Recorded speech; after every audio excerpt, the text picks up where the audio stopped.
বন্ধুরা, আজকে আমি পিঠে বানাবো। তো পিঠেটা কিভাবে বানাবো সেটাই তোমরা দেখতে থাকো, আমার পাশে থেকো, আমার সাথে থেকো। কিভাবে আমি বানাচ্ছি পিঠেটা, খুব একটা হয়তো ভালো বানাতে পারবো না, তবুও চেষ্টা করব, যতটা পারি ততটাই সেইভাবেই করবো আর কি।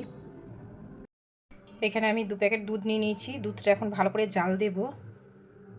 এখানে একটু আমি গরম জল বসিয়েছি, ওই চালের গুঁড়িটা দিয়ে ভালো করে মাখতে হবে, তো সেই জন্য এখানে একটু নুন ফেলে দিয়েছি জলটার মধ্যে। এবার আমি এই জলটাতে চালের গুঁড়ি দিয়ে দেবো। আর এদিকে দুধটা জাল বসিয়ে দিয়েছি, দুধটা ভালো করে ফোটাবো। চালের গুঁড়ি আমি দিয়ে দিয়েছি, এবার ভালো করে এটাকে আমি মাখবো, অল্প করে বানাবো।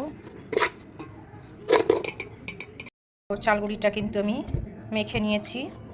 এটাকে এবারে আমি ছোট ছোট করে পুলি বানাবো। তো বুঝতেই পারছো, আমি একটু পায়েস করব, মানে পুলি বানিয়ে দুধের মধ্যে ফেলে করব। অল্প একটুই করলাম। এখানে মাখা সন্দেশ আছে, আর এইখানে আমি এই যে গোল গোল করে পাকিয়ে নিচ্ছি, আর এই যে পুলি পিঠে, এটার মধ্যে মাখা সন্দেশটা ভেতরে ভরে দিচ্ছি, দিয়ে করছি। খুব একটা ভালো পারি না, তবু করছি, চেষ্টা তো করছি, দেখি কেমন হয়। এই যে এটার মধ্যে আমি মাখা সন্দেশ ভরে দিয়েছি। এবার এটাকে ভালো করে এই যে এমনি করে মুড়িয়ে নেব। কাঁচ চাল নিয়ে নিয়েছি, এটা আমি দুধের মধ্যে দিয়ে দেবো, ধুয়ে নেবো, একটুখানি ধুয়ে দিয়ে দেবো। দুধটা ফুটে উঠেছে, এবার আমি চালটা দিয়ে দেবো। এই যে চালটা আমি দিয়ে দিচ্ছি। আমি চালটা আগে দিয়ে দিই, এক হাতে তো খুব অসুবিধা হয়।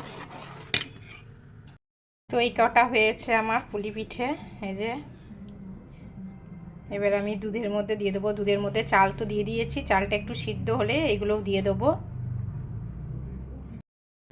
পরিমাণ মতন মিষ্টিটা দেবো, যতটা লাগে ততটাই দেবো। তো ভালো করে আমি গেটারে এটা কুড়িয়ে নিই। চালটা সিদ্ধ হয়ে এসছে, অল্প সিদ্ধ হয়ে গেছে। তো এবার আমি কিন্তু পুলিগুলো দিয়ে দেবো। এই যে এগুলো আস্তে আস্তে আমি দিয়ে দেবো, সবগুলোই আমি দিয়ে দেবো। অনেকে শুধু দুধের মধ্যেও করো, সেটা আমি চাল দিয়ে করছি। চাল দিয়ে তার মধ্যে এগুলো আমি দিয়ে করছি। তো দেখা যাক কেমন হয়। এর আগেও আমি করিনি তা না, তো ভালোই হয়েছে, খেতে ভালোই হয়েছে। তো চলো, এটাও সিদ্ধ হবে, তারপর আমি গুড় দেবো। আর গুড়টা তো এখানে আমার গেটারে কুড়িয়ে নিয়েছি। দেখো দেখো বন্ধুরা, পুলিগুলো কিন্তু ফুলে উঠেছে, তাহলে সিদ্ধটা হয়ে গেছে। এটা দেখে বোঝা যাচ্ছে সিদ্ধ হয়ে গেছে। এবার আমি এর মধ্যে গুড় দিয়ে দেবো, ঠিক আছে। আর এর মধ্যে একটুখানি চাল গুঁড়ি দিয়ে দেবো, তাহলে না একটু গাঢ় গাঢ় হয়ে যাবে। চাল গুঁড়িটা দিলে বেশ একটু গাঢ় গাঢ় হয়ে যাবে, আর বেশ খেতে ভালো লাগবে, টেস্ট হবে। তো চলো আমি এখন গুড় দিয়ে দিই। 1 ফোঁটা, বেশি না, আমি 1 ফোঁটা চাল গুঁড়ি দেবো। না দিলেও চলে, কারণ যেহেতু চাল আছে ওটা এমনিই জমে যাবে। তো আমি সামান্য দিচ্ছি। আর শুধু দুধের মধ্যে যদি আমি দিতাম ওইটা, তাহলে অনেকটাই চাল গুঁড়ি দিতাম গাঢ় হওয়ার জন্য। তো যেহেতু চালটা আছে এমনিই গাঢ় হয়ে যাবে, তো আমি সামান্য দেবো একটু। যে গুড়টা আমি দিয়ে দিচ্ছি, এটা পুরোটা হয়ে গেলে বেশ ভালো লাগবে।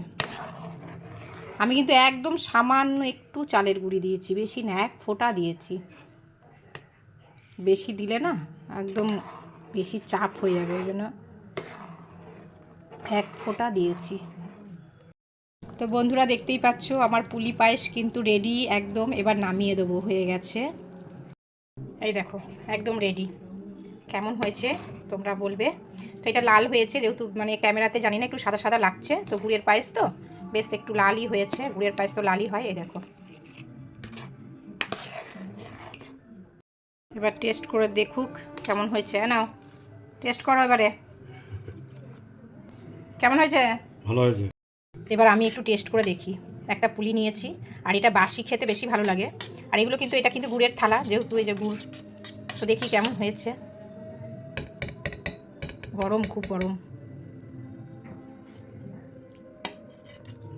বেশ ভালোই হয়েছে। এই যে পুলি পিঠে, এই যে মাখা সন্দেশ ভেতর ভরাই আছে।